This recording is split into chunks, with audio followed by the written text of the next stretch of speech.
No vídeo de hoje eu vou te mostrar como você pode montar uma carteira de fundos imobiliários aí com todos os detalhes, todas as informações importantes que você precisa para montar uma carteira. Então fica até o final desse vídeo que tem muito conteúdo importante para você aqui. E se fizer sentido esse vídeo para você, eu quero que você deixe o like, se inscreva no canal, ative o sininho, porque a gente traz conteúdos aqui de fundos imobiliários toda semana aqui nesse canal, beleza? E para quem não me conhece, meu nome é Gustavo Lucas, sou consultor de investimentos, certificado especialista de investimentos pela Ambima, e hoje eu vou trazer esse vídeo importantíssimo para você que está começando a investir, você que é iniciante ali do zero. Esse vídeo vai te ajudar demais a você ter uma direção de como montar uma carteira eficiente aí de fundos imobiliários. Bom, começando aqui, o primeiro passo importante é você escolher os maiores fundos imobiliários para você estudar. Como que você vai fazer isso? Tem o IFIX. O IFIX é o índice de fundos imobiliários, né? Esse índice é o índice onde tem uma carteira bem grande de fundos imobiliários, e por meio desse índice você consegue ter uma noção de quais fundos são os maiores, quais fundos são os mais diversificados. Então, olha o que você vai fazer. Você vai vir aqui no Google e você vai digitar aqui no Google, ó,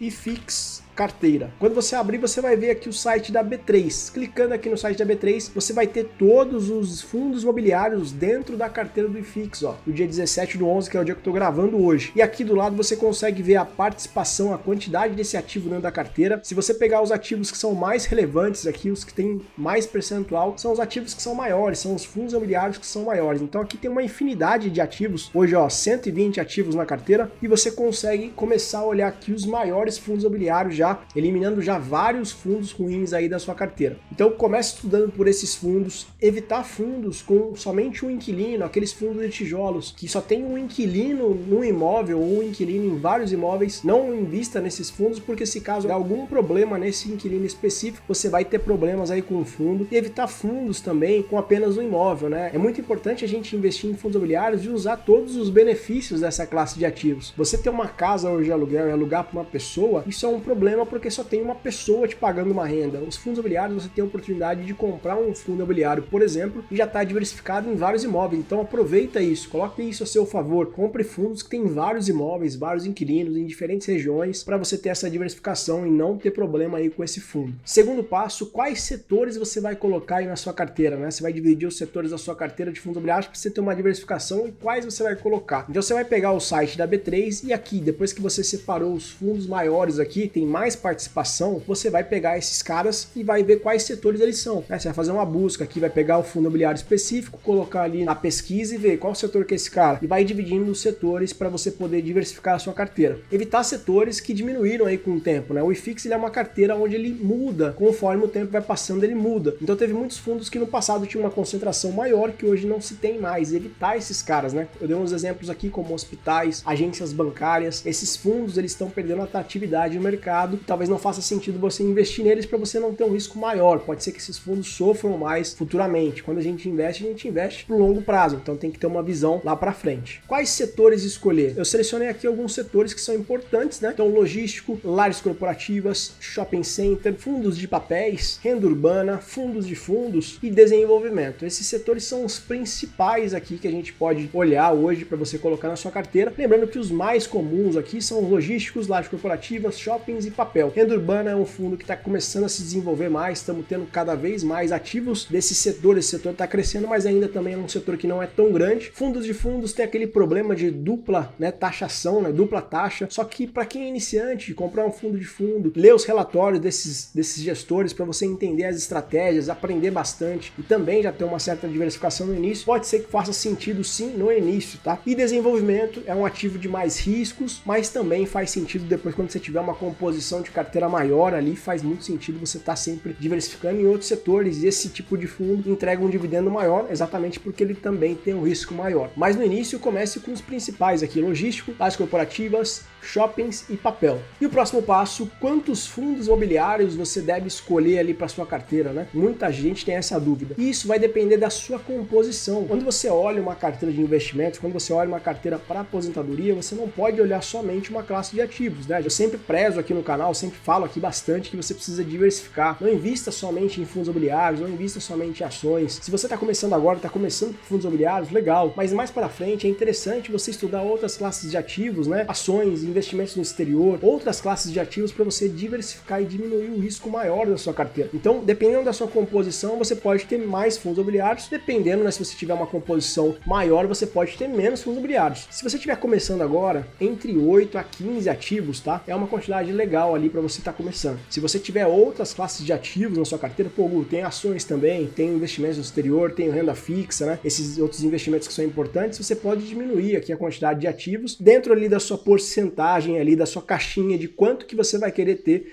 em fundos imobiliários. Mas de início ali dá para você começar entre 8 a 15 ativos tranquilamente. E essa composição da sua carteira, divida ele em todos os setores, legal ali para você ter mais diversificação, né? Se você vai ter 20 ativos, então divide 2 de cada setor para você ter uma composição bem robusta e assim por diante. E como você pode dividir os seus aportes? Fazer um aporte somente em um ativo ou já sair diversificando a carteira? E a resposta é depende, vai depender do seu conhecimento. Se você é uma pessoa que tem mais conhecimento, você pode começar ali investindo somente no ativo, aproveitando a oportunidade nesse ativo, depois você vai diversificando com o tempo. Agora, se você não tem tanto conhecimento, né, faz muito sentido você já diversificar a carteira, fazendo aos poucos, mas é muito importante você entender que se você está fazendo um planejamento por longo prazo, você não precisa ter tanta pressa, tá? A diversificação, ela vem com o tempo de qualquer forma, mas é importante no início, se você não estiver tranquilo ainda, tá conhecendo os investimentos ainda, faz sentido você já ir diversificando para você ter mais tranquilidade aí no seu processo de investimento. E agora, o ativo tá caro, o ativo tá barato? Muita gente tem essa dúvida, né? Quando a gente fala de fundos de tijolos, né, e fundos de papéis também, a gente gosta de olhar ali o cupom de juros do Tesouro IPCA+.